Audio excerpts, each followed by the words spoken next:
सोचिए, अगर आप हर दिन सिर्फ 1% बेहतर बने तो 1 साल में 37 गुना ज्यादा सफल हो सकते हैं।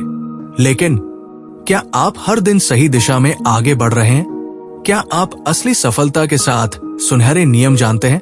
क्या आपने कभी सोचा है कि करोड़ों लोग सफल क्यों नहीं हो पाते? ये समरी सिर्फ एक किताब की कहानी नहीं है, बल्कि ये आपकी जिंदगी की गाइड बुक है। स्टीफन कॉवी की ये 7 आदतें आपको सिखाएंगी कि कैसे खुद पर नियंत्रण पाएं और अपनी जिंदगी के असली मालिक बने, कैसे सही लक्ष्य तय करें और बिना भटके सफलता हासिल करें, कैसे सही समय पर सही चीजें करें और अपनी प्राथमिकताओं को समझें, कैसे रिश्तों में जीत जीत विन विन की सोच अपनाकर सबको साथ लेकर चलें, कैसे सुनना सीखें और दूसरों को सही ढंग से समझें, कैसे टीम वर्क और सिनर्जी से चमत्कार कर सकते हैं, कैसे हर दिन खुद को निखार कर सफलता की ऊंचाइयों तक जा सकते हैं। सुबह सुबह की बात है, अमित जो एक मिड लेवल मैनेजर था, रोज की तरह जल्दी उठकर ऑफिस जाने की तैयारी कर रहा था। उसकी जिंदगी भागदौड़ से भरी थी, डेडलाइंस, ईमेल्स, मीटिंग्स और बॉस के ताने। वो हमेशा सोचता, अगर मैं और मेहनत करूं तो शायद मेरी जिंदगी बेहतर हो जाएगी। लेकिन अंदर से वो जानता था कि कुछ तो गड़बड़ है। वो दिन रात मेहनत कर रहा था, फिर भी सुकून और सफलता दोनों ही उससे दूर थे। एक दिन उसके हाथ में एक किताब लगी, the 7 habits of highly effective people. उसने पहला चैप्टर पढ़ना शुरू किया और तभी उसकी जिंदगी की सोच में बदलाव आने लगा। हम जो देखते हैं वही हमारी सच्चाई बन जाती है, लेकिन अगर देखने का तरीका बदल जाए तो पूरी दुनिया बदल सकती है। क्या होता है पैराडाइम? अमित इस लाइन को पढ़कर सोच में पड़ गया। उसने समझा कि पैराडाइम का मतलब है हमारी सोचने का तरीका, हमारी मान्यताएं और हमारा नजरिया। जरा सोचो, अगर तुम्हारे पास लंदन का नक्शा हो लेकिन तुम्हें मुंबई की सड़कों पर चलना है तो क्या तुम सही रास्ता ढूंढ पाओगे? कभी नहीं। यही होता है जब हम गलत पैराडाइम के साथ जिंदगी जीने की कोशिश करते हैं। कई बार हम सोचते हैं कि मेहनत से सब कुछ ठीक हो जाएगा, लेकिन असल दिक्कत मेहनत नहीं, बल्कि हमारी सोचने का तरीका, पैराडाइम गलत होना है। जब तक सही नक्शा नहीं होगा तब तक मेहनत भी बेकार जाएगी। एक छोटी सी घटना जो सोच बदल दे। अमित ने एक और कहानी पढ़ी जिसने उसे झकझोर दिया। एक बार एक आदमी मेट्रो ट्रेन में सफर कर रहा था। वो शांति से बैठा था, लेकिन तभी एक पिता अपने 2 बच्चों के साथ अंदर आया। बच्चे बहुत शोर मचा रहे थे, उछल कूद कर रहे थे और दूसरों को परेशान कर रहे थे। आदमी को गुस्सा आने लगा। उसने सोचा, कैसा लापरवाह पिता है, इसे अपने बच्चों को संभालना नहीं आता। आखिरकार उसने उस पिता से कहा, भाई साहब, कृपया अपने बच्चों को संभालिए, वे सबको परेशान कर रहे हैं। पिता ने थके हुए चेहरे के साथ जवाब दिया, मुझे माफ करें। दरअसल अभी अभी मेरी पत्नी का अस्पताल में देहांत हो गया है। बच्चे भी नहीं समझ पा रहे कि क्या हो रहा है और मैं खुद भी बहुत टूट चुका हूं। अचानक उस आदमी की सोच पूरी तरह बदल गई। गुस्से की जगह हमदर्दी, एम्पैथी ने ले ली। अब उसे बच्चे शरारती नहीं बल्कि दुखी लगे। यही पैराडाइम शिफ्ट कहलाता है। जब हम चीजों को देखने का तरीका बदलते हैं तो हमारी पूरी दुनिया बदल सकती है। सही पैराडाइम कैसे चुने? अब सवाल यह है, हम कैसे तय करें कि हमारा पैराडाइम सही है या गलत? स्टीफन कोवी कहते हैं कि इसका जवाब प्रिंसिपल्स, सिद्धांतों में छिपा है। अगर आप सच में सफल होना चाहते हैं तो आपको सही सिद्धांतों, प्रिंसिपल्स के आधार पर जीना होगा, न कि सिर्फ अपनी इच्छाओं और हालात के हिसाब से। सिद्धांत क्या होते हैं? सोचो, अगर एक नाविक बिना कंपास के समंदर में निकल पड़े तो क्या वो सही दिशा में जा सकता है? नहीं। वैसे ही जिंदगी में भी सही दिशा के लिए कुछ अटूट नियम, प्रिंसिपल्स होते हैं। ये किसी भी समय, किसी भी परिस्थिति में बदलते नहीं। जैसे ईमानदारी, इंटेग्रिटी। जब हम सच बोलते हैं तो भरोसा बढ़ता है। दया, कंपैशन जब हम दूसरों के दर्द को समझते हैं तो रिश्ते बेहतर बनते हैं।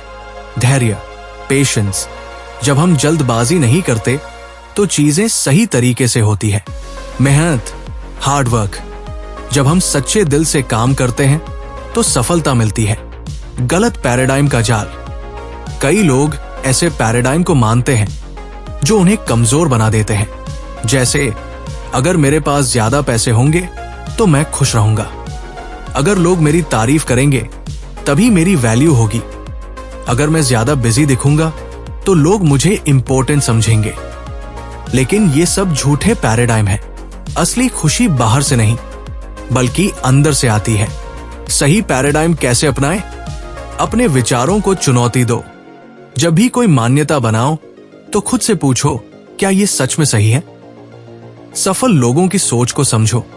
इतिहास में जिन लोगों ने बड़ा किया उनके विचार पढ़ो, उनकी आदतें अपनाओ। लॉन्ग टर्म सोचो। छोटे छोटे फायदे के पीछे भागने के बजाय दीर्घकालिक फायदे पर ध्यान दो। प्रिंसिपल्स पर फोकस करो। पैसा, शोहरत और ताकत बदल सकते हैं, लेकिन ईमानदारी, मेहनत और दया जैसे सिद्धांत हमेशा काम आते हैं। सोच बदलो, जिंदगी बदल जाएगी। अमित अब समझ चुका था कि असली बदलाव बाहर से नहीं, अंदर से आता है। अगर वो सिर्फ ज्यादा मेहनत करने के बजाय अपनी सोचने का तरीका सुधार ले तो उसकी पूरी जिंदगी बदल सकती है। छोटी छोटी बातें ही बड़े बदलाव लाती है। अगर तुम आज अपना पैराडाइम सुधार लेते हो तो कल तुम्हारी पूरी दुनिया बदल सकती है। क्या तुम अपनी जिंदगी में कुछ बदलाव चाहते हो? क्या तुम चाहते हो कि तुम्हारा सोचने का तरीका और भी बेहतर हो जाए? क्या तुम गलत पैराडाइम से बचकर सही सिद्धांतों के साथ आगे बढ़ना चाहते हो? तो आज ही एक कदम बढ़ाओ। हर दिन अपने पैराडाइम पर ध्यान दो और सही प्रिंसिपल्स को अपनाने की कोशिश करो, क्योंकि सोच बदलोगे तो दुनिया भी बदल जाएगी। बी प्रोएक्टिव, खुद की जिंदगी के मालिक बनो। कहानी की शुरुआत एक चाय वाले की सोच का जादू। एक छोटे से गांव में राजेश नाम का एक लड़का रहता था। उसके पिता की एक छोटी सी चाय की दुकान थी और घर की हालत बहुत अच्छी नहीं थी। गांव के कई लोग उसे कहते थे, तेरी किस्मत में यही लिखा है, गरीब का बेटा गरीब ही रहेगा। राजेश को भी कभी कभी लगता था कि उसकी जिंदगी पहले से तय है। मैं कुछ नहीं कर सकता, मेरा परिवार गरीब है, सरकार कुछ करे तब मैं आगे बढ़ूंगा। अगर हालात अच्छे होते तो मैं भी कुछ कर सकता था। लेकिन एक दिन उसने एक ऐसा विचार सुना जिसने उसकी सोच बदल दी। अगर तुम अपनी जिंदगी के मालिक नहीं बनोगे तो कोई और तुम्हारी किस्मत लिखेगा। उस दिन से उसने ठान लिया कि अब वो रिएक्टिव, हालात के अनुसार बहाने बनाने वाला नहीं रहेगा, बल्कि प्रोएक्टिव, हालात को बदलने वाला बनेगा। प्रोएक्टिव वर्सेस रिएक्टिव, असली फर्क क्या है? स्टीफन कोवी कहते हैं कि दुनिया में दो तरह के लोग होते हैं। एक रिएक्टिव लोग जो हालात के गुलाम होते हैं। ये लोग कहते हैं, मेरी जिंदगी मेरे हाथ में नहीं है, जो हो रहा है वही मेरा भाग्य है। अगर बारिश हो रही है तो ये शिकायत करते हैं, अब मेरा मूड खराब हो गया। अगर कोई उन्हें कुछ कह दे तो तुरंत गुस्सा कर लेते हैं, उसने ऐसा कहा, अब मैं भी नाराज रहूंगा। ये लोग हमेशा बहाने बनाते हैं। मेरे पास समय नहीं है, मेरे पास पैसे नहीं है, मेरी किस्मत ही खराब है। दो प्रोएक्टिव लोग जो हालात को खुद बनाते हैं। ये लोग मानते हैं कि हमारे फैसले ही हमारी जिंदगी बनाते हैं। अगर बारिश हो रही है तो कहते हैं, अच्छा है, अब मैं घर में बैठकर अपनी स्किल्स पर काम कर सकता हूं। अगर कोई उन्हें कुछ कह दे तो सोचते हैं, क्या मुझे इस पर गुस्सा करना चाहिए या इसे अनदेखा कर आगे बढ़ना चाहिए? अगर मुझे समय नहीं मिल रहा तो मैं समय निकालूंगा। अगर मेरे पास पैसे नहीं है तो मैं नए तरीके खोजूंगा। अगर मेरी किस्मत ठीक नहीं है तो मैं अपनी मेहनत से इसे बदल दूंगा। प्रोएक्टिव लोग हालात के गुलाम नहीं बनते, बल्कि हालात को अपने हिसाब से ढालते हैं। जिंदगी का सर्कल, कौन सी चीजें हमारे हाथ में है? स्टीफन कोवी ने बताया कि हर इंसान की जिंदगी दो हिस्सों में बंटी होती है। एक, सर्कल ऑफ कंसर्न, चिंताओं का दायरा। इसमें वो सारी चीजें आती हैं जिन पर हमारा कोई कंट्रोल नहीं होता। सरकार क्या करेगी, मौसम कैसा होगा, लोग हमारे बारे में क्या सोचते हैं, पेट्रोल के दाम बढ़ेंगे या घटेंगे। अगर हम सिर्फ इन्हीं चीजों के बारे में सोचते रहेंगे तो हमारा वक्त और एनर्जी बेकार जाएगी। 2. सर्कल ऑफ इन्फ्लुएंस, प्रभाव का दायरा। इसमें वो चीजें आती हैं जिन पर हम वास्तव में कंट्रोल कर सकते हैं। हमारी मेहनत, हमारा व्यवहार, हमारा समय कैसे इस्तेमाल करें, हमारे फैसले। प्रोएक्टिव लोग सर्कल ऑफ इन्फ्लुएंस पर ध्यान देते हैं, जबकि रिएक्टिव लोग सर्कल ऑफ कंसर्न में ही उलझे रहते हैं। एक कहानी, जब हालात खराब हो तो क्या करें? सोचो कि तुम्हें ऑफिस में प्रमोशन नहीं मिला। रिएक्टिव लोग कहेंगे, बॉस पक्षपात करता है, मुझे कभी अच्छा मौका ही नहीं मिलता। लेकिन प्रोएक्टिव लोग क्या करेंगे? क्या मैं अपनी स्किल्स और बेहतर कर सकता हूं? मुझे अपने काम में कौन से सुधार करने चाहिए? क्या मैं और ज्यादा वैल्यू ऐड कर सकता हूं? हालात तुम्हें नहीं बनाते, बल्कि तुम्हारे फैसले तुम्हें बनाते हैं। प्रोएक्टिव बनने के 3 आसान तरीके। अब सवाल यह है कि हम रिएक्टिव से प्रोएक्टिव कैसे बने? एक, अपनी भाषा बदलो। हम जो बोलते हैं वही हमारी सोच बनती है। रिएक्टिव लोग कहते हैं, मैं कुछ नहीं कर सकता, मुझे करना ही पड़ेगा, मेरे पास कोई चारा नहीं है। प्रोएक्टिव लोग कहते हैं, मैं रास्ता निकालूंगा, मैं ये करना चुनता हूं, मेरे पास हमेशा एक चॉइस है, एक छोटा सा बदलाव। रिएक्टिव भाषा की जगह प्रोएक्टिव भाषा अपनाओ। 2 समस्याओं पर रोने की बजाय समाधान खोजो। रिएक्टिव लोग शिकायत करते हैं, मेरे पास जिम जाने का समय नहीं है। प्रोएक्टिव लोग समाधान निकालते हैं, मैं घर पर ही एक्सरसाइज कर सकता हूं। रिएक्टिव लोग कहते हैं, मैं इंटरव्यू में फेल हो गया। प्रोएक्टिव लोग सोचते हैं, मुझे किन स्किल्स पर और काम करना चाहिए। हर समस्या के साथ 2 रास्ते होते हैं, बहाने बनाना या समाधान निकालना। तुम कौन सा चुनोगे? 3 भावनाओं के बजाय सिद्धांतों से फैसले लो। कई लोग गुस्से में, दुख में या डर में फैसले लेते हैं, लेकिन प्रोएक्टिव लोग सिद्धांतों के आधार पर सोचते हैं। उदाहरण के लिए, अगर कोई मुझे गाली देगा तो मैं भी गाली दूंगा। भावनात्मक फैसला, अगर कोई मुझे गाली देगा तो मैं शांत रहूंगा और समझदारी से जवाब दूंगा। सिद्धांत आधारित फैसला, भावनाओं के बहाव में मत बहो, बल्कि सोच समझकर सही निर्णय लो। खुद की जिंदगी के मालिक बनो। राजेश ने जब प्रोएक्टिव बनने का फैसला किया तो उसकी पूरी जिंदगी बदल गई। उसने चाय की दुकान को एक कैफे में बदल दिया। उसने नई बिजनेस स्किल्स सीखी। जब हालात मुश्किल आए तो उसने हार मानने के बजाय नई रणनीतियां अपनाई। आज वो अपने गांव में सबसे सफल बिजनेसमैन है। हमारी जिंदगी हमारे हालात तय नहीं करते, बल्कि हमारे फैसले तय करते हैं। क्या तुम अब तक रिएक्टिव तरीके से जी रहे थे? क्या तुम हालात को दोष देने की बजाय खुद बदलाव लाने के लिए तैयार हो? क्या तुम आज से प्रोएक्टिव बनने का संकल्प लोगे? अगर हाँ, तो आज से अपनी सोच, भाषा और फैसले बदलो। जब तुम प्रोएक्टिव बनोगे तो पूरी दुनिया बदल जाएगी। Begin with the and in mind. पहले ही मंजिल तय करो। कहानी की शुरुआत, एक अनजाने रास्ते पर सफर। सोचो, तुम सुबह उठते ही एक बैग पैक करते हो और सफर पर निकल पड़ते हो, लेकिन बिना ये सोचे कि जाना कहाँ है। तुम्हें ट्रेन लेनी चाहिए या बस? पहाड़ों की ओर जाना है या समुद्र किनारे? सफर 1 दिन का होगा या सालों का? अगर तुम्हें मंजिल ही नहीं पता तो तुम्हारा सफर बेवजह और थकाने वाला बन जाएगा। यही गलती हम अपनी जिंदगी में भी करते हैं। हम रोज भागते हैं काम, पढ़ाई, बिजनेस, रिश्ते, लेकिन कहाँ जाना है ये सोचे बिना। इसलिए स्टीफन कोवी कहते हैं, हर चीज को करने से पहले उसे अपने दिमाग में पूरा होते हुए देखो। यानी पहले अंत को सोचो, फिर शुरुआत करो। एक झकझोर देने वाला सवाल सोचो। 4 साल बाद तुम एक बड़े हॉल में खड़े हो। वहां बहुत से लोग आए हैं, तुम्हारे दोस्त, परिवार, सहकर्मी, पड़ोसी। वो लोग वहां क्यों हैं? क्योंकि ये तुम्हारी अंतिम यात्रा, फ्यूनरल का दिन है। अब सोचो, ये लोग तुम्हारे बारे में क्या कह रहे होंगे? इसने जिंदगी में क्या हासिल किया? इसका सबसे बड़ा योगदान क्या था? ये कैसा इंसान था? अगर तुम्हारी जिंदगी का अंत आज होता तो क्या तुम्हें खुशी होती कि तुमने सही दिशा में जिया? अगर जवाब नहीं है तो इसका मतलब है कि तुम्हें अभी अपनी मंजिल साफ करनी होगी।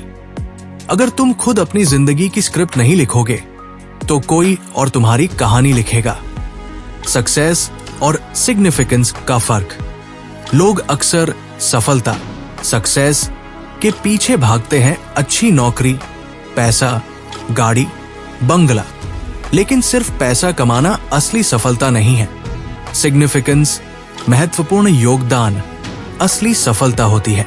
सक्सेस सिर्फ अपने लिए जीना, सिग्निफिकेंस अपने साथ दूसरों की जिंदगी भी बेहतर बनाना। यही वजह है कि कुछ लोग अमीर होते हुए भी खालीपन महसूस करते हैं और कुछ लोग कम संसाधनों में भी संतुष्ट रहते हैं।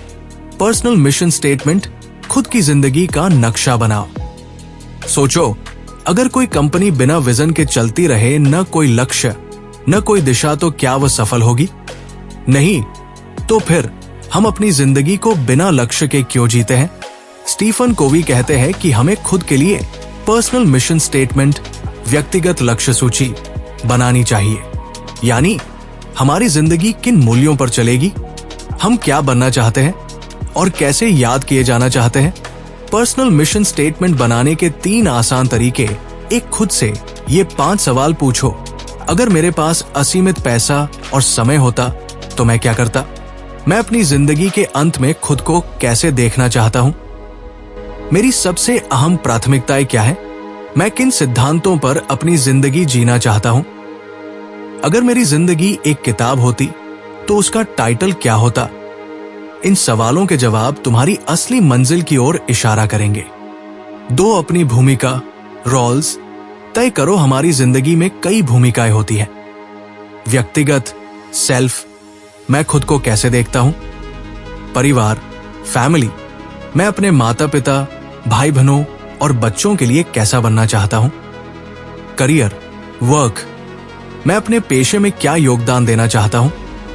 समाज, कम्युनिटी, मैं समाज में कैसी छाप छोड़ना चाहता हूं। हर रोल के लिए एक छोटा विजन लिखो। 3, अपनी कोर वैल्यूज लिखो। तुम्हारी जिंदगी किन 5 मुख्य मूल्यों, वैल्यूज पर चलेगी? ईमानदारी, करुणा, लीडरशिप, धैर्य, सेवा भाव। ये तुम्हारी मंजिल को साफ करने में मदद करेंगे।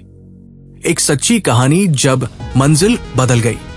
रवि एक हाई-फाई कॉर्पोरेट वर्ल्ड में काम करता था। पैसा बहुत था, लेकिन मन में बेचैनी थी। एक दिन उसने अपनी बेटी से पूछा, बेटा, तुम्हें क्या लगता है कि पापा का सबसे अच्छा गुण क्या है? बेटी ने मासूमियत से कहा, पापा, आप बहुत अच्छे इंसान हैं, बस आपके पास मेरे लिए टाइम नहीं होता। यह सुनकर रवि को झटका लगा। उसने सोचा, अगर मेरी बेटी को मुझसे सबसे बड़ी शिकायत यही है, तो क्या मेरी सफलता वाकई में सफलता है? उस दिन से उसने अपनी प्राथमिकताएं बदली। वीकेंड पर वो ऑफिस का काम नहीं करता। हर दिन वो परिवार के साथ 1 घंटा बिताता है। उसने खुद का मिशन स्टेटमेंट लिखा और उसके हिसाब से अपनी जिंदगी को गाइड किया। उसने अपनी मंजिल को साफ किया और फिर उसी दिशा में सफर शुरू किया। गलत मंजिल पर मत दौड़ो। सोचो, अगर तुम पूरी मेहनत से सीढ़ी चढ़ रहे हो, लेकिन बाद में पता चले कि सीढ़ी गलत दीवार पर लगी थी, यानी अगर तुम गलत चीजों के पीछे भाग रहे हो, तो जिंदगी के अंत में पछताना पड़ेगा। पहले तय करो कि सही दीवार कौन सी है, फिर सीढ़ी चढ़ना शुरू करो। एक शक्तिशाली टेक्निक, विजुअलाइजेशन, कल्पना शक्ति। सोचो, तुम 10 साल बाद खुद को कहां देखना चाहते हो? तुम्हारा करियर कैसा होगा? तुम्हारे रिश्ते कैसे होंगे? तुम्हारी पहचान क्या होगी? हर रोज 5 मिनट के लिए अपनी आदर्श जिंदगी की कल्पना करो। यह तुम्हें सही दिशा में बनाए रखेगा। जो लोग अपनी मंजिल को पहले देख लेते हैं, वही असल में उसे हासिल भी कर पाते हैं। अपनी जिंदगी खुद लिखो। अब सवाल यह है, क्या तुम भी रोज सिर्फ दौड़ लगा रहे हो, बिना ये सोचे कि मंजिल क्या है? क्या तुमने खुद के लिए कोई पर्सनल मिशन स्टेटमेंट बनाया है? क्या तुम अपनी जिंदगी की कहानी खुद लिख रहे हो या कोई और इसे कंट्रोल कर रहा है? आज ही अपनी मंजिल तय करो। एक कागज लो और अपनी पर्सनल मिशन स्टेटमेंट लिखो। हर दिन 5 मिनट अपनी मंजिल की कल्पना करो। जो चीजें तुम्हारी मंजिल के हिसाब से नहीं है, उन्हें हटाओ, क्योंकि अगर तुम अपनी जिंदगी खुद नहीं लिखोगे तो कोई और तुम्हारी कहानी लिख देगा। पुट फर्स्ट थिंग्स फर्स्ट, जरूरी चीजों को प्राथमिकता दो। कहानी की शुरुआत एक जादुई कांच का जार। एक प्रोफेसर अपनी क्लास में आए और उन्होंने एक बड़ा कांच का जार निकाला। उन्होंने उसमें कुछ बड़े पत्थर डाले और पूछा, क्या ये जार भर गया? छात्रों ने कहा, हाँ सर। फिर उन्होंने छोटे छोटे कंकड़ डाले जो बड़े पत्थरों के बीच जगह में समा गए। अब भर गया? छात्र बोले, अब हाँ सर। फिर उन्होंने रेत डाली जो कंकड़ों के बीच की जगह भर गई। अब तो भर गया? छात्र बोले, अब पूरा भर गया। अंत में उन्होंने पानी डाला जो रेत के बीच की जगह में समा गया। फिर प्रोफेसर मुस्कुराए और पूछा, अगर मैं पहले पानी डालता तो क्या इसमें बड़े पत्थर समा सकते थे? छात्र बोले, नहीं सर। यही जिंदगी का सबसे बड़ा सबक है। अगर पहले जरूरी चीजों को जगह नहीं दोगे तो बाद में उनके लिए जगह नहीं बचेगी। यही सीख हमें पुट फर्स्ट थिंग्स फर्स्ट देती है। तुम्हारी जिंदगी में बड़े पत्थर कौन से हैं? हमारी जिंदगी में बहुत सी चीजें चलती रहती है। नौकरी या बिजनेस, रिश्ते और दोस्त, स्वास्थ्य और फिटनेस, आत्मविकास, सेल्फ ग्रोथ, पैसे कमाना, मनोरंजन और सोशल मीडिया। लेकिन असली सवाल यह है, क्या हम पहले सबसे जरूरी चीजों को प्राथमिकता देते हैं या हम दिन भर उन्हीं चीजों में उलझे रहते हैं जो उतनी अहम नहीं है? स्टीफन कोवी कहते हैं, अगर तुम अपनी प्राथमिकताएं खुद तय नहीं करोगे तो कोई और तुम्हारे समय पर कब्जा कर लेगा। जरूरी और गैर जरूरी चीजों को पहचानो। Time management matrix. Stephen Covey ने एक टाइम मैनेजमेंट मैट्रिक्स बनाया है जो बताता है कि हमें किस चीज पर ध्यान देना चाहिए और क्या छोड़ना चाहिए। क्वाड्रेंट 1, जरूरी और तात्कालिक, अर्जेंट इंपॉर्टेंट, डेडलाइन वाले प्रोजेक्ट, स्वास्थ्य संबंधी आपात स्थिति, घर परिवार की बड़ी समस्याएं, ये वो चीजें हैं जो तुरंत करनी ही पड़ती है। क्वाड्रेंट 2, जरूरी लेकिन गैर तात्कालिक, इंपॉर्टेंट नॉट अर्जेंट, एक्सरसाइज और हेल्दी लाइफस्टाइल, स्किल्स सीखना और सेल्फ इंप्रूवमेंट, रिश्तों को मजबूत करना, लॉन्ग टर्म गोल्स। यही सबसे जरूरी चीजें हैं, लेकिन इन्हें अक्सर लोग नजरअंदाज कर देते हैं। क्वाड्रेंट 3, तात्कालिक लेकिन गैर जरूरी, अर्जेंट बट नॉट इंपॉर्टेंट, अचानक आए कॉल्स और ईमेल्स, दूसरे लोगों की बेवजह मांगे, बिना प्लान किए हुए काम, ये चीजें जरूरी लगती हैं, लेकिन असल में ये हमें हमारी असली प्राथमिकताओं से भटका देती है। क्वाड्रेंट 4, न तात्कालिक न जरूरी, not urgent not important, social media पर बेवजह समय बिताना, बिना सोचे समझे टीवी देखना, आलस्य और टालमटोल करना। अगर हम इस क्षेत्र में ज्यादा समय बिताएंगे तो जिंदगी बर्बाद हो जाएगी। असली फोकस कहाँ होना चाहिए? सफल लोग अपना अधिकतर समय quadrant 2, important but not urgent में बिताते हैं, यानी खुद को सुधारने में, भविष्य की प्लानिंग में, रिश्तों को मजबूत करने में, हेल्थ और वेलनेस में। जबकि असफल लोग अधिकतर समय क्वाड्रेंट 3 और 4 में गवा देते हैं। सोशल मीडिया स्क्रॉलिंग, बेकार की गॉसिप, जरूरत से ज्यादा एंटरटेनमेंट। जो लोग रोज जरूरी लेकिन गैर तात्कालिक चीजों को करते हैं वही सबसे सफल होते हैं। कैसे करें सबसे जरूरी चीजों को प्राथमिकता? एक अपनी बिग 3 प्रायोरिटीज तय करो। हर हफ्ते 3 सबसे जरूरी चीजें तय करो जो तुम्हें अपने लक्ष्य के करीब ले जाएंगी। जैसे अगर तुम्हारा लक्ष्य फिटनेस है तो हर दिन 10 वर्कआउट रखो। अगर तुम्हारा लक्ष्य एक नई स्किल सीखना है तो हर दिन 1 घंटा सीखने में लगाओ। 2 नो बोलना सीखो। अगर कोई तुम्हें गैर जरूरी मीटिंग में बुला रहा है तो ना कहो। अगर दोस्त हर हफ्ते पार्टी करना चाहते हैं लेकिन तुम्हें अपने लक्ष्य पर ध्यान देना है तो ना कहो। अगर कोई बार बार बेवजह बातों में उलझा रहा है तो ना कहो। हर ना जो तुम गैर जरूरी चीजों को कहते हो वो तुम्हें जरूरी चीजों के करीब ले जाती है। 3 हर दिन मिट मोस्ट इंपॉर्टेंट टास्क तय करो। हर दिन खुद से पूछो आज की सबसे अहम 1 से 2 चीजें क्या है जो मेरी जिंदगी में फर्क लाएंगी। उन्हें सुबह सबसे पहले पूरा करो, फिर बाकी चीजों पर ध्यान दो। एक सच्ची कहानी जब टाइम मैनेजमेंट से सब बदल गया। राहुल एक स्टार्टअप चला रहा था, लेकिन वो हमेशा व्यस्त रहता था और कोई रिजल्ट नहीं मिल रहा था। एक दिन उसने टाइम मैनेजमेंट मैट्रिक्स का प्रयोग किया और देखा कि उसका ज्यादातर समय क्वाड्रेंट 3 और 4 में जा रहा था। बेवजह ईमेल्स चेक करना, सोशल मीडिया स्क्रॉल करना, बेकार की मीटिंग्स। तब उसने तय किया कि अब से वो क्वाड्रेंट 2 पर फोकस करेगा। हर दिन 2 घंटे अपने बिजनेस स्ट्रेटेजी पर काम किया। हर हफ्ते 5 घंटे नई स्किल सीखने में लगाए। हर सुबह 30 मिनट एक्सरसाइज शुरू की। 6 महीने में ही उसका बिजनेस ग्रो करने लगा और उसकी पर्सनल लाइफ भी सुधर गई। सब बदल सकता है अगर तुम सही चीजों को प्राथमिकता देना सीख लो। पहले जरूरी चीजों को रखो, बाकी बाद में। क्या तुम भी अक्सर बिजी रहते हो लेकिन असल में कुछ बड़ा नहीं कर पाते? क्या तुम्हारा वक्त बेकार चीजों में ज्यादा चला जाता है? क्या तुम सच में अपने सबसे जरूरी लक्ष्यों को प्राथमिकता दे रहे हो? अगर नहीं तो आज से तय करो कि तुम्हारी बड़े पत्थर क्या है और पहले उन्हें जगह दो। आज ही अपनी प्राथमिकताएं सेट करो। हर हफ्ते 3 सबसे जरूरी चीजें तय करो। हर दिन अपना मिट तय करके उसे पहले पूरा करो। गैर जरूरी चीजों को ना बोलना सीखो, क्योंकि सफलता उन्हीं को मिलती है जो सबसे जरूरी चीजों को पहले करते हैं। थिंक विन विन, जीत तुम्हारी भी मेरी भी। कहानी की शुरुआत एक नारंगी का झगड़ा। 2 बहनें एक ही नारंगी के लिए झगड़ रही थी। दोनों चाहती थी कि पूरा नारंगी उन्हें मिले। मां आई और कहा, तुम दोनों इसे आधा आधा बांट लो। दोनों ने आधा आधा नारंगी ले लिया, लेकिन दोनों ही नाखुश रहीं।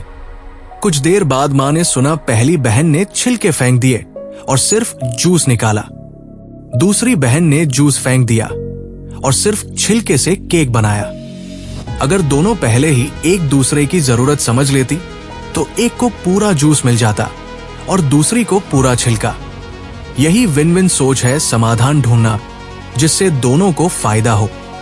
दुनिया में 6 तरह की सोच होती है। स्टीफन कोवी कहते हैं कि हम जिंदगी में 6 तरीकों से सोच सकते हैं। एक विन लूज, मैं जीतूं तुम हारो। बॉस सोचता है अगर मेरी टीम पर ज्यादा दबाव डालूं तो मैं ज्यादा मुनाफा कमाऊंगा। छात्र सोचता है अगर मैं टॉप करना चाहता हूं तो दूसरों को पीछे करना होगा। बिजनेस पर्सन सोचता है अगर मैं अपने कस्टमर से ज्यादा पैसे ऐंठ लूं तो मेरा फायदा होगा। ऐसे लोग छोटे समय के लिए जीतते हैं लेकिन अंत में हार जाते हैं। 2 लूज विन, मैं हारूं तुम जीतो, कोई बात नहीं, तुमने मेरा क्रेडिट ले लिया, चलो छोड़ो, तुम मुझे धोखा दो, कोई बात नहीं, मैं बुरा नहीं मानूंगा। ऐसे लोग हमेशा दूसरों की खुशी के लिए खुद को कुर्बान कर देते हैं लेकिन अंत में दुखी रहते हैं। 3 लूज लूज, दोनों हारे। अगर मैं हार रहा हूं तो तुम भी नहीं जीत सकते। अगर मुझे प्रमोशन नहीं मिला तो मैं सबका काम बिगाड़ दूंगा। ऐसे लोग खुद भी बर्बाद होते हैं और दूसरों को भी गिराते हैं।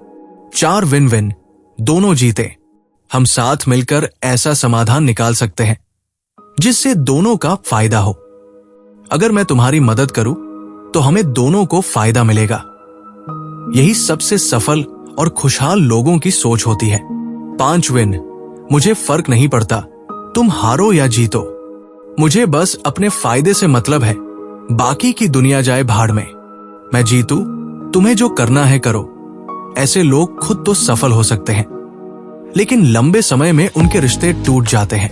6 विन विन और नो डील, या दोनों जीते या कोई डील नहीं। अगर हम दोनों को फायदा नहीं हो सकता तो हम इस सौदे को करेंगे ही नहीं। अगर हमारी शादी में दोनों खुश नहीं रह सकते तो शादी नहीं करेंगे। ऐसे लोग हमेशा सही और टिकाऊ फैसले लेते हैं। क्यों विन विन सबसे जरूरी सोच है? सोचो, अगर टाटा ग्रुप कहे हमें सिर्फ मुनाफा कमाना है, लोगों की परवाह नहीं, क्या लोग उनकी कार खरीदेंगे? नहीं। सोचो, अगर महेंद्र सिंह धोनी सोचते मुझे बस खुद खेलना है, टीम को भूल जाओ, क्या भारत वर्ल्ड कप जीत पाता? नहीं। जो लोग विन विन सोचते हैं वही लंबे समय तक सफल होते हैं। कैसे अपनाएं विन विन सोच? एक दूसरों की जीत को भी अपनी जीत मानो। गलत तरीका, अगर मेरा दोस्त मुझसे ज्यादा कमा रहा है तो मुझे जलन होगी।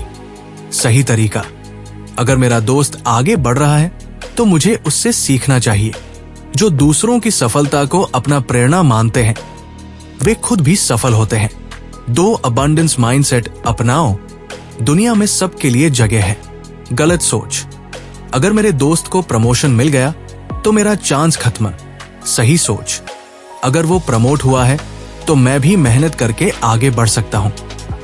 दुनिया में सफलता की कोई कमी नहीं है, बस सोच बड़ी होनी चाहिए। 3, हमेशा विन विन समाधान खोजो। अगर किसी से विवाद हो जाए तो खुद से पूछो कैसे हम दोनों को फायदा हो सकता है। कंपनी वर्सेस कर्मचारी, सैलरी बढ़ाने से कर्मचारी खुश होगा और ज्यादा मेहनत करेगा, जिससे कंपनी का मुनाफा भी बढ़ेगा। पति पत्नी अगर दोनों एक दूसरे के इमोशन समझें तो रिश्ता और मजबूत होगा।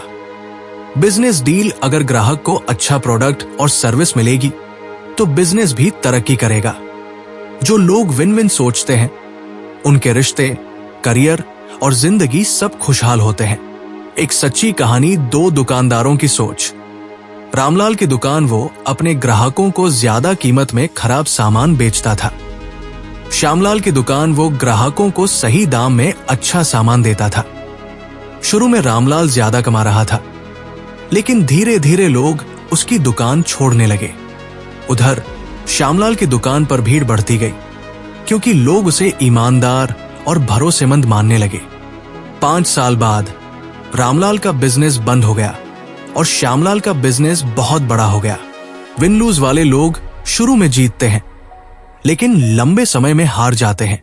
विन विन वाले लोग हमेशा सफल होते हैं। तुम्हें क्या चुनना है? क्या तुम अपने रिश्तों में विन विन सोचते हो? क्या तुम दूसरों की सफलता से जलते हो या प्रेरित होते हो?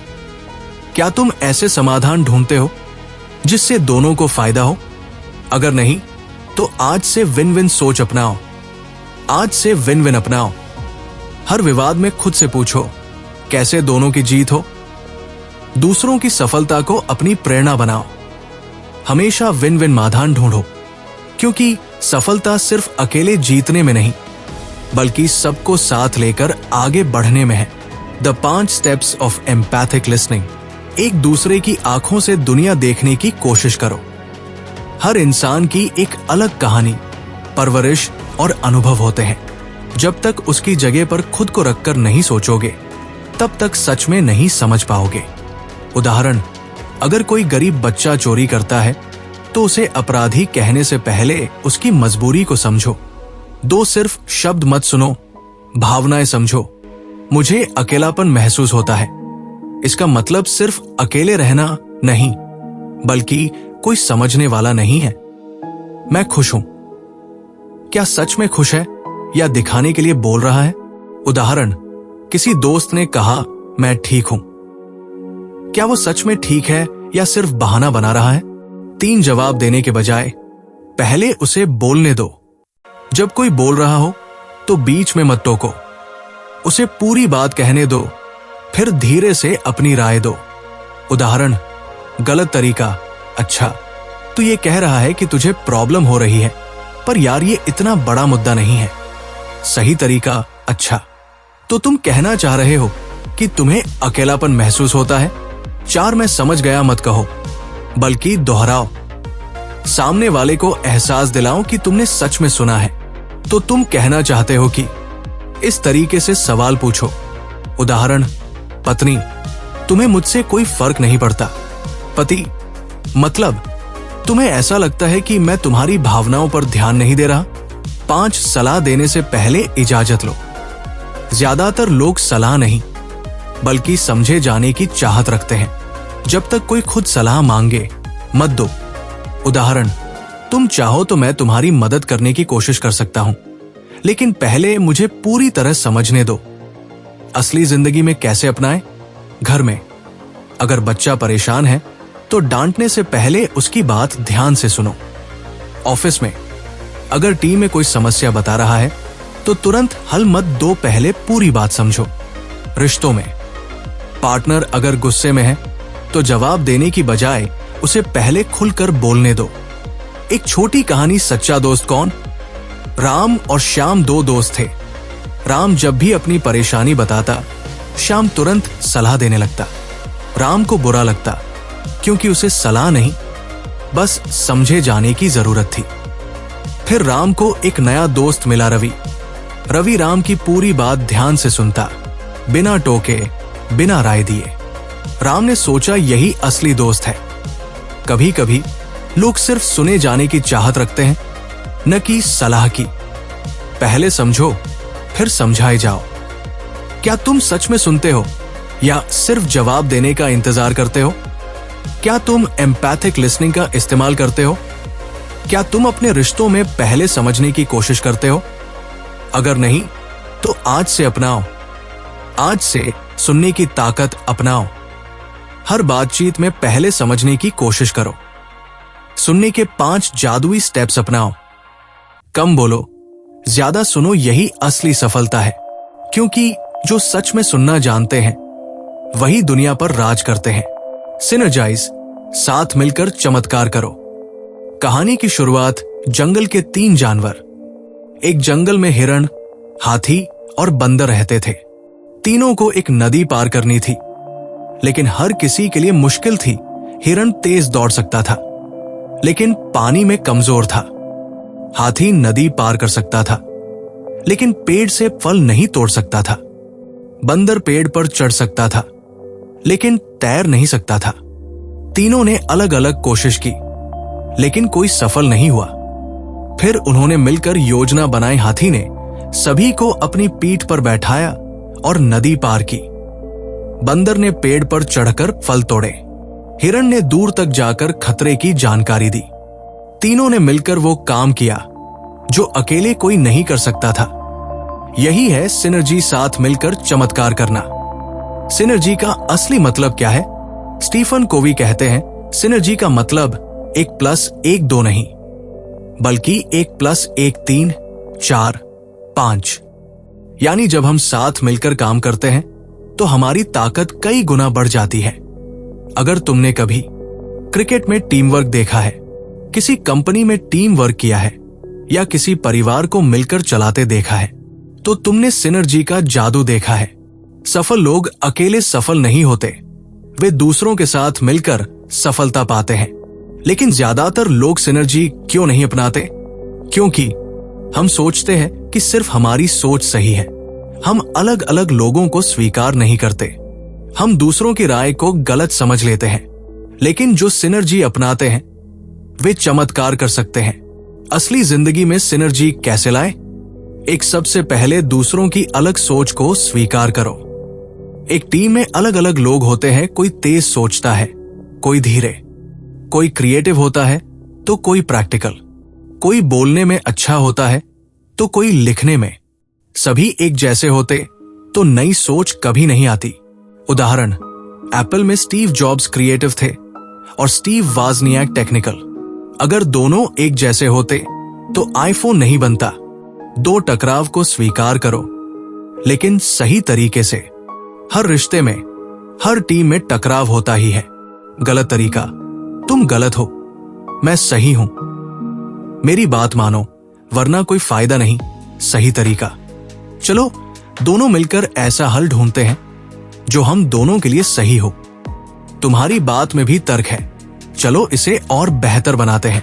उदाहरण, अगर पति पत्नी में लड़ाई हो रही है कि छुट्टी पर कहा जाए, तो बजाय झगड़ा करने के दोनों को कोई तीसरा बढ़िया ऑप्शन निकालना चाहिए।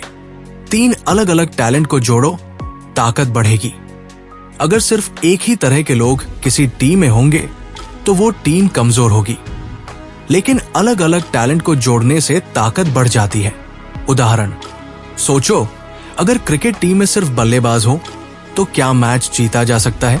नहीं, जीतने के लिए बल्लेबाज, गेंदबाज, विकेट कीपर और फील्डर सभी की जरूरत होती है। 4 दूसरों की राय को मत काटो, बल्कि उसे जोड़ो।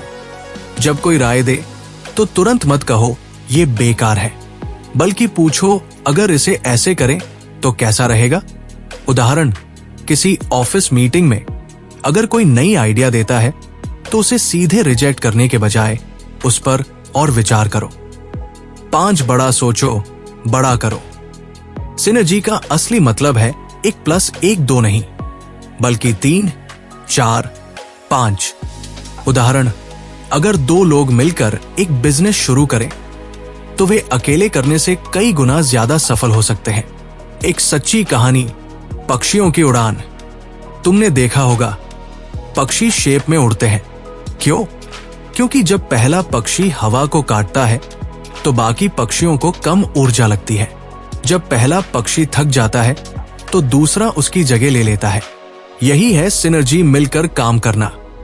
अगर पक्षी अकेले उड़ते तो वे जल्दी थक जाते, लेकिन साथ मिलकर उड़ते हैं तो गंतव्य तक जल्दी और आराम से पहुंचते हैं। अकेले मत चलो, मिलकर चलो। शार्पन द सॉ, खुद को निखारो, तभी जीतोगे। कहानी की शुरुआत लकड़हारे की गलती।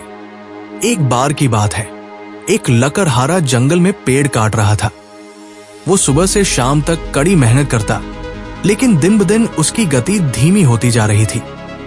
वो थक जाता, लेकिन रुकता नहीं। एक दिन एक बूढ़ा व्यक्ति वहां से गुजरा और बोला, बूढ़ा, तुम्हारी कुल्हाड़ी की धार तो खत्म हो गई है, उसे तेज क्यों नहीं करते?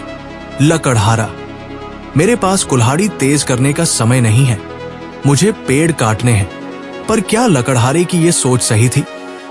वो दिन भर मेहनत कर रहा था, लेकिन खुद को बेहतर नहीं बना रहा था। अगर कुल्हाड़ी तेज करता तो कम मेहनत में ज्यादा पेड़ काट सकता था। यही हैबिट 7 का असली मंत्र है। पहले खुद को निखारो, तभी असली सफलता मिलेगी। खुद को निखारना क्यों जरूरी है? स्टीफन कोवी कहते हैं, अगर तुम खुद पर काम नहीं करोगे तो धीरे धीरे कमजोर पड़ जाओगे। सोचो, अगर तुम रोज सीखोगे नहीं तो दिमाग कमजोर हो जाएगा। अगर शरीर का ध्यान नहीं रखोगे तो बीमार पड़ जाओगे। अगर रिश्तों को समय नहीं दोगे तो अकेले रह जाओगे। अगर आत्मा को नहीं समझोगे तो जीवन का उद्देश्य ही खो दोगे। इसलिए कुल्हाड़ी को तेज करना जरूरी है, यानी खुद को हर दिन बेहतर बनाना जरूरी है। खुद को निखारने के 4 मुख्य स्तंभ। स्टीफन कोवी ने बताया कि हमें 4 तरीकों से खुद को निखारना चाहिए। एक शारीरिक, फिजिकल, शरीर स्वस्थ रखो। 2 मानसिक, मेंटल, दिमाग तेज रखो। 3 सामाजिक, सोशल इमोशनल, रिश्ते मजबूत बनाओ। 4 आध्यात्मिक, स्पिरिचुअल, आत्मा को शांति दो। अगर इन 4 को संतुलित कर लिया तो जिंदगी में कभी पीछे नहीं हटोगे। एक शारीरिक शक्ति, शरीर को निखारो। अगर तुम बीमार हो जाओगे तो किसी भी काम में ध्यान नहीं लगा पाओगे। इसलिए स्वस्थ शरीर, तेज दिमाग प्लस ज्यादा ऊर्जा। कैसे निखारे? हर दिन थोड़ा व्यायाम करो।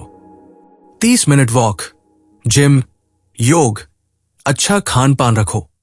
जंक फूड कम, हेल्दी खाना ज्यादा, नींद पूरी लो। 7 से 8 घंटे की अच्छी नींद लो। तुम्हारे पास फेरारी कार हो लेकिन इंजन खराब हो तो क्या फायदा? इसी तरह अगर शरीर कमजोर होगा तो सफलता कैसे मिलेगी? 2 मानसिक शक्ति, दिमाग को तेज बनाओ। अगर तुम सीखना बंद कर दोगे तो दिमाग कमजोर हो जाएगा। जो लोग रोज नया सीखते हैं वे हमेशा आगे बढ़ते हैं। कैसे निखारे? हर दिन 30 मिनट किताब पढ़ो।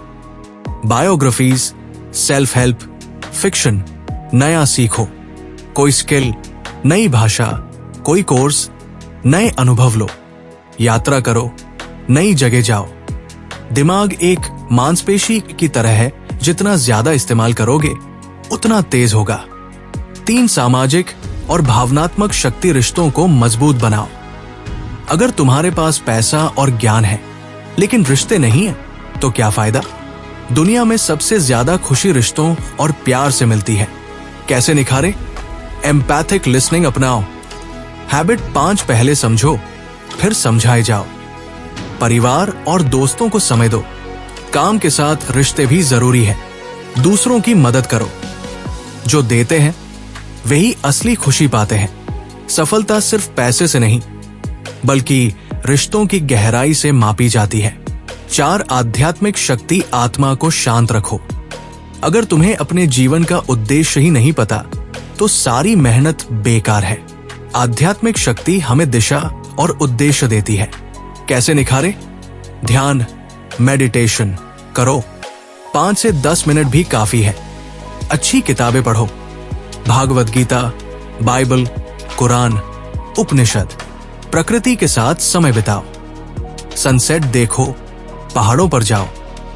जर्नलिंग, लिखना शुरू करो। अपने विचार लिखो, लक्ष्य तय करो। आत्मा की शांति ही असली खुशी देती है। असली जिंदगी में इसे कैसे अपनाएं? हर दिन थोड़ा वक्त खुद पर लगाओ। बॉडी, माइंड, हार्ट और सोल, इन चारों को बराबर संतुलन दो। खुद को निखारने का मतलब ये नहीं कि सिर्फ काम करो बल्कि स्मार्ट बनो।